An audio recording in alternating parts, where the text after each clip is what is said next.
Čo sa stane, ak dáš 100 drepov denne 30 dní po sebe? Prvý deň začnú nohy páliť už po 30-ke. Stehná tvrdnú, zadok sa sťahuje a kolená sa ozývajú, keď sa technika začne rozpadávať.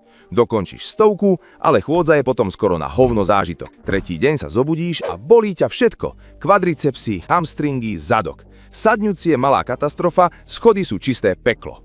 Do 7. dňa však nervový systém pochopí pohyb, bolesť ustúpi a začneš cítiť stabilitu. Nohy sú pevnejšie a zadok sa zapáža automaticky, nie je to žiadna náhoda ani blbosť. 14. deň vidíš prvé reálne zmeny. Stehná sú pevnejšie, výdrž rastie.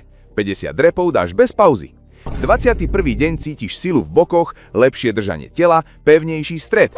Drepy ťa nútia zapojiť celé telo, nie len nohy. 30. deň je transformácia viditeľná, lepšia definícia, viac svalovej vytrvalosti. Ak to robíš správne a nie ako úplný bordel, výsledky prídu. Sleduj ma pre ďalšie tipy bez zbytočných kecov.